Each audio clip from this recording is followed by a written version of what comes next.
Lynch, Director of the Project on Criminal Justice at the Cato Institute, and Jay Sekulow, Chief Counsel of the American Center for Law and Justice. Tim, to you. Okay, so to regulate interstate commerce means to keep it regular, to make sure it flows easily, that New Jersey can't impose a tariff on something coming in from New York or Pennsylvania. But isn't there an area of human behavior, of commercial intercourse, if you will, where the Congress has not kept interstate commerce regular? The Congress has actually allowed the states, has it not, to prevent insurance companies from operating in one state and in another, and thereby kept the insurance companies that are in state captive and given them a preferred role and told people that live there you can only buy from these insurance companies. How did that happen? Tim. Yeah, that's a perfectly good example of the proper role for the government, because the state governments are preventing us from purchasing health care policies that are being offered by companies in other states. This is where Congress should be acting to free up the market in health care policies. But unfortunately, Congress is moving off in the other direction, and so the problems are going to be exacerbated instead of solved. Jay, when members of Congress are debating legislation, you've been there, you know how the government works. Do they actually look at the Constitution to see if what they want to do is authorized there? Or do they just say, you know what, this is what I think is right, government knows Beck, the heck with it, we'll let the courts decide if it's constitutional? You know, Judge, some of the members do, because some of them take it very seriously. I could rattle off some that you know and I know that do take the Constitution seriously and take the role as legislators seriously. But I'll tell you this, that one of the first questions I get asked at the Supreme Court of the United States when I'm defending a statute, and we've been in that position before, they will say, what is the constitutional grant of authority for this legislation? Is it the necessary and proper clause? Is it the commerce clause, as we've been talking about?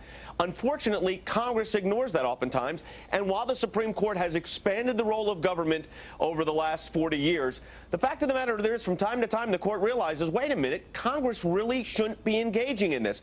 And frankly, I think, Judge, that this situation right now, as it relates to health care reform, is exactly that. In fact, I'm hopeful that the American people are going to continue to speak up and that they're going to beat this back, and the legislature is going to say, and the Congress is going to say, we're not going to do this. But if they do, we're already looking at that lawsuit, and it's going to focus like a bullseye, as you just said, on the commerce clause and the lack of constitutional authority for this legislation in the first place. Thank you. Tim, here's a question I get all the time from people that are frustrated by this. Why can't I file a lawsuit? Why can't I just sue the Congress and get the courts to invalidate it? Because the Constitution has put obstacles in our way.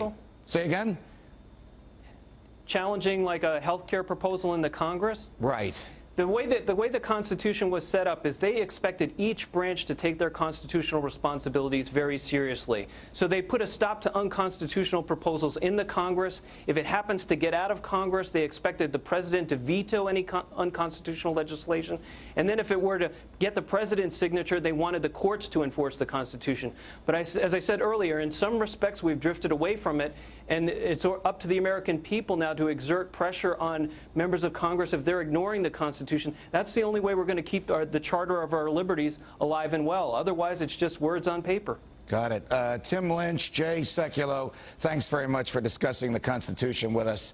We'll be back with some final thoughts. Right back. Just 7 months into its term in office, the Obama administration, just like the Bush administration before it, is acting like it never heard of the Constitution. Just as President Bush allowed spying without warrants and incarceration without trial, President Obama wants to control the salaries of private businesses, change the provisions of private contracts, nationalize insurers and auto manufacturers, and dictate to every person in the land what his or her medical choices shall be. This is theft of liberty and theft of property. Is freedom a reality or a myth? Are the rights guaranteed in the Constitution real or just a pretense? Wasn't the Constitution written to define and to restrain the government? As Supreme Court Justice William O. Douglas once said, to keep the government off our backs? If the answers to these questions are no longer obvious, it is because we now have a federal government whose only self-acknowledged limitation is whatever it can get away with. There you have it. From New York, defending freedom and your constitutional rights guaranteed. Good night, America.